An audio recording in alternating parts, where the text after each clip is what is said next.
Luminoso en Perú. Sendero Luminoso fue un partido comunista revolucionario y organización marxista, leninista, maoísta originada en Perú.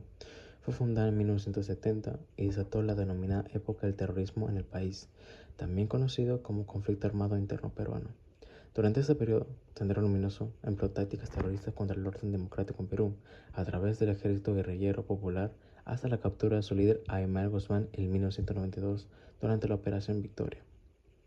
El grupo comenzó a ganar notoriedad a principios de la década de 1980, cuando lanzó una serie de ataques armados contra las fuerzas de seguridad peruanas, así como contra infraestructuras y autoridades locales.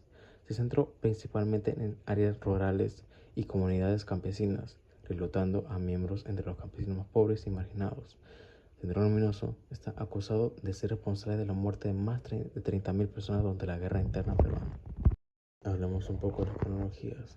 Que en mayo de 1980, Sendero Luminoso realiza sus primeras acciones armadas, incendiando urnas electorales en municipios de Chuchi y Ayacucho. Diciembre de 1982, las Fuerzas Armadas ingresan a la lucha antisubversiva, marcando el fin del primer periodo de acciones armadas de Sendero Luminoso. Marzo de 1989, se agudizan las acciones armadas y se redefine la estrategia militar de los actores principales del conflicto. En septiembre de 1992, Aymar Guzmán cae, líder del Sendero Luminoso. Es capturado junto con otros altos dirigentes de la organización. En la actualidad, Sendero Luminoso ha sufrido divisiones internas y se encuentra debilitado, aunque algunos de sus seguidores buscan reconstruir el grupo infiltrándose en protestas sociales y movimientos civiles. Mucho impacto. En las acciones de Sendero Luminoso tuvieron un impacto devastador en la población peruana. Se estima que el conflicto armado interno dejó aproximadamente 69.280 víctimas fatales. Muchas personas fueron desplazadas de sus hogares y comunidades, y se produjo un alto número de desapariciones forzadas. Las consecuencias electorales. La violencia política de Sendero Luminoso tuvo consecuencias electorales visibles en Perú durante los años 80. Algunas regiones como Ayacucho, Huánuco, Junín y San Martín experimentaron un bajo nivel de participación electoral debido a la violencia y el terrorismo. Hubieron secuelas económicas. El conflicto armado interno causado por Sendero Luminoso también tuvo un impacto significativo en la economía peruana.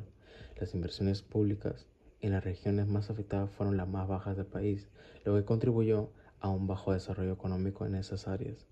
Repercusiones sociales y políticas. El conflicto armado interno causado por Sendero Luminoso dejó profundas heridas en la sociedad peruana.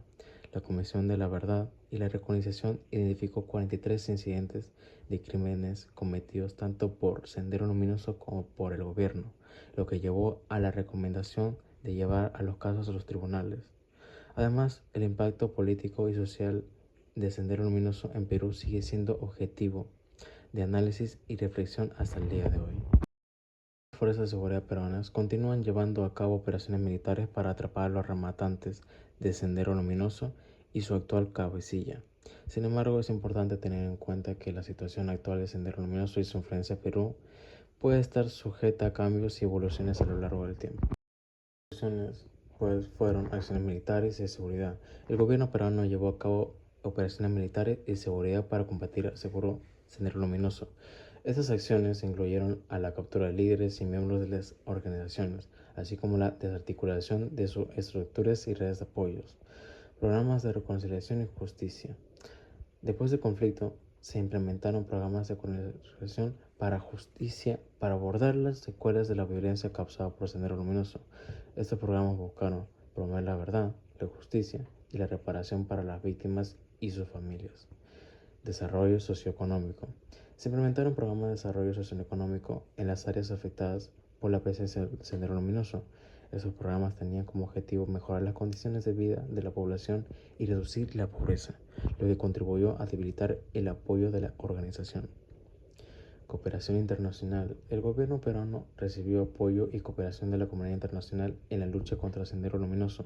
Esto incluyó asistencia técnica, capacitación y cooperación en materia de la seguridad y justicia.